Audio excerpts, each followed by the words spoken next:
बिस्मिल्लाहिर्रहमानिर्रहीम। आज का जो हमारा टॉपिक है वो है first topic of chapter 7 Icom part 2 accounting, जो कि एडमिशन ऑफ पार्टनर है। और अगर इसको पार्टनरशिप के वीडियो के हिसाब से देखें तो मैंने इसको नंबर 2 दिया हुआ है, क्योंकि पार्टनरशिप पे जो चैप्टर्स हैं वो 4 हैं, तो ये हमारा दूसरा चैप्टर है पार्टनरशिप के ऊपर। तो इस चैप्टर की ये पहली वीडियो है, मतलब पहले टॉपिक पर है 7 चैप्टर का। तो पहला टॉपिक, जैसे आपने साइनॉप्सिस की वीडियो देखी होनी तो उसके अंदर आपको पता होगा कि पहला टॉपिक था। तो आइए हम इसको स्टार्ट करते हैं कि change in ratio due to admission of partner. कि जब एक पार्टनर एडमिट किया जाता है बिजनेस में, फर्म के अंदर, तो उससे रेशो में चेंज आता है। ऑब्वियसली जो रेशो पहले चल रही होंगी वो तो नहीं रहेंगी, उनमें चेंज आ जाएगा। तो अब उसको हमें स्टडी करने के लिए हम लोगों ने उसमें न्यू रेशो कैलकुलेट करना सीखनी है, उसमें हमें सेक्रीफाइस रेशो जो है वो हमें देखनी है, और कहीं गेनिंग रेशो अगर कहीं आती है, यानी गेन होता है अगर किसी पार्टनर को, तो वो हमें सीखना होता है। तो ये था ओवरऑल टॉपिक। तो इसके अब जो कुछ चंद एक बेसिक थ्योरेटिकल पोर्शन के कुछ पॉइंट्स हैं वो हम यहाँ डिस्कस करेंगे, और इसकी जो प्रैक्टिकल एग्जाम्पल्स हैं वो हम नेक्स्ट वीडियो में देखेंगे। तो सीक्वेंस वाइज आप चलते जाएंगे तो आपके लिए मुश्किल नहीं रहेगी।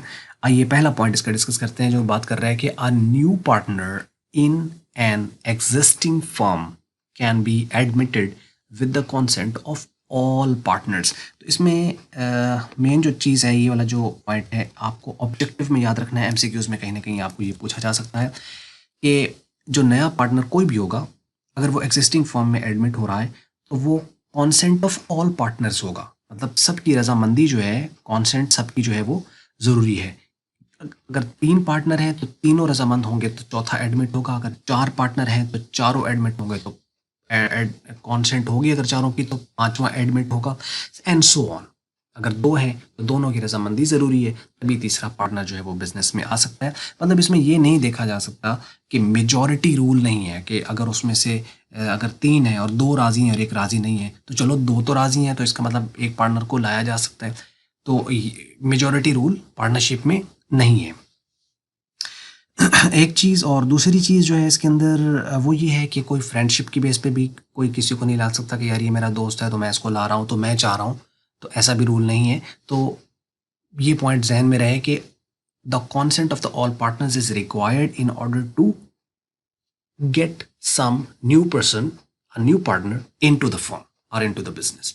तो consent of all is required. तो ये एक पॉइंट है।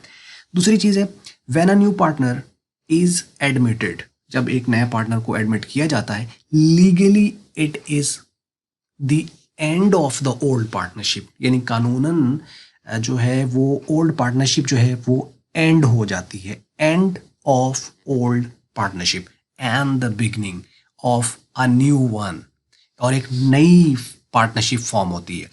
यहाँ पे एक चीज़ का ध्यान रहे, वैसे तो हम लोगों ने चैप्टर जो 6 था, जो कि पहला चैप्टर था पार्टनरशिप पर, उसमें हम लोग डिस्कस किया था कि एक होती है फर्म और एक होती है पार्टनरशिप और एक होता है पार्टनर। एक वीडियो बनाई थी हमने इसके ऊपर, आपको यकीनन पता होगा उसके बारे में। तो फर्म और है और पार्टनरशिप और है। तो फर्म का डिसॉल्व होना या फर्म का फॉर्म होना वो और है, और पार्टनरशिप का फॉर्म होना या पार्टनरशिप का डिसॉल्व होना वो और है। तो जब एक नया पार्टनर आए या कोई छोड़ के जाए या किसी की डेथ हो जाए तो पार्टनरशिप डिसॉल्व हो जाती है, पार्टनरशिप एंड हो जाती है।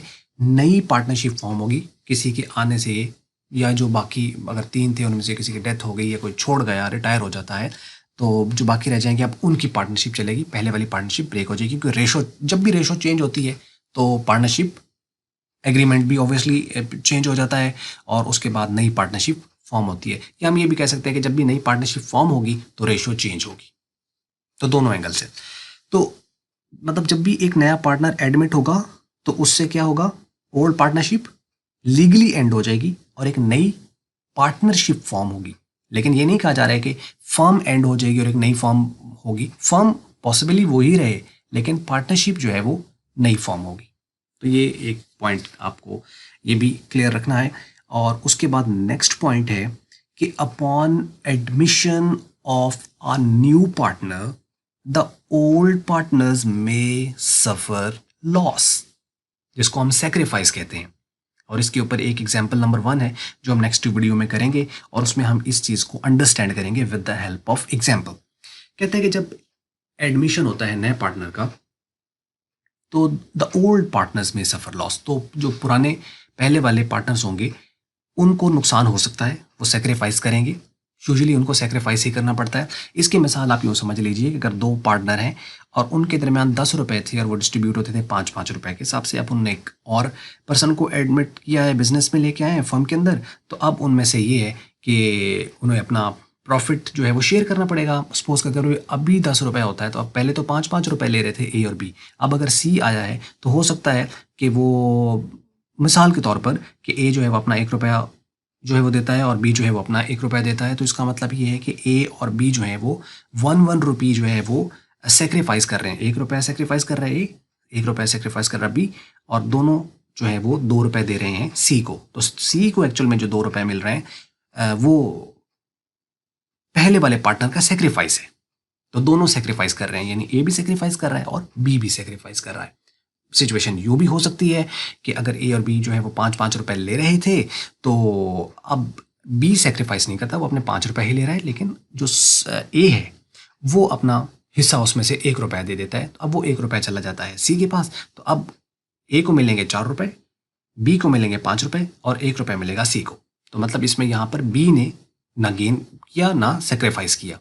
यूं भी हो सकता है कि जो ए है वो अपना एक हिस्सा बी को देता है और एक हिस्सा वो सी को दे देता है। मतलब कि 1 रुपया उसने पार्टनर पहले वाले को दे दिया, जो कि बी है उसको वो 5 रुपये ले था, वो 6 रुपये पे चला गया, और 1 रुपया उसने सी को दे दिया। तो अब ए के पास रह गए 3 रुपये, बी के पास जो है वो हो गए 6 रुपये और सी के पास हो गया 1 रुपया। तो कुल मिला के उनका जो शेयर है वो 10 ही है। तो इसमें यहाँ पर आप समझ सकते हो अमाउंट की फॉर्म में कि जो बी है वो यहाँ पर उसको गेन भी हो रहा है। तो एक चीज़, यानी जब भी पार्टनर एडमिट होगा फर्म के अंदर तो उसको जो ओल्ड पार्टनर्स हैं उनको गेन भी हो सकता है, उनको सेक्रीफाइस भी हो सकता है, और नो गेन नो सेक्रीफाइस भी हो सकता है किसी एक को। लेकिन सबको ऐसा नहीं होगा, ना तो सारों को गेन होगा, ना ये होगा कि जो ओल्ड हुए हैं उनमें किसी में चेंज ही ना आए। हाँ, ये हो सकता है कि सारों को सेक्रीफाइस करना पड़े, या ये भी हो सकता है कि किसी एक को सेक्रीफाइस ना भी करना पड़े। लेकिन सेक्रीफाइस ज़रूरी है, ये नहीं है कि सेक्रीफाइस नहीं हुआ किसी का और एक नया पार्टनर एडमिट हो गया, ऐसा मुमकिन नहीं है, क्योंकि उन्हीं का ही तो शेयर है जो उनके दरमियान जाना है। तो अगर कोई नया आया है तो ऑब्वियसली वो पहले वालों का कोई ना कोई तो हिस्सा लेगा ना उसका शेयर।